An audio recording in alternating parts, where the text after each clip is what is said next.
नमस्कार. श्री स्वामी समर्थ. काही वस्तू आहेत ज्या आपण कधीच कोणाकडून फुकट घेऊ नये. तर चला तर बघूया कोणत्या आहेत या वस्तू. या वस्तू आहेत. नंबर 1, रुमाल कधीही कोणाकडूनही फुकट घेऊ नका, यामुळे नातेसंबंध कमजोर होतात. नंबर 2, ज्योतिषशास्त्रानुसार मीठ कोणाकडूनही फुकट घेऊ नये वा देऊ नये. असे केल्याने तुम्ही कर्जबाजारी व्हाल, अनेक आजार जडू शकतात. नंबर 3, लोखंडाची वस्तू आणि मोहरीचे तेल शनीशी संबंधित असल्याने पैसे दिल्याशिवाय कोणाकडूनही घेऊ नये, नाहीतर व्यक्तीच्या समस्या वाढून हळूहळू कर्जात बुडतो.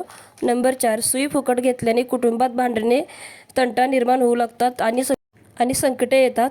नंबर 5, मातीस आग दर्शविते म्हणून कधीही कोणाकडून फुकट घेऊ नयेत. त्यामुळे तुमच्या घरात अशांततेचं वातावरण निर्माण होते. श्री स्वामी समर्थ. व्हिडिओ आवडला तर लाईक, शेअर, कमेंट करा आणि सबस्क्राईब करायला विसरू नका. श्री स्वामी समर्थ.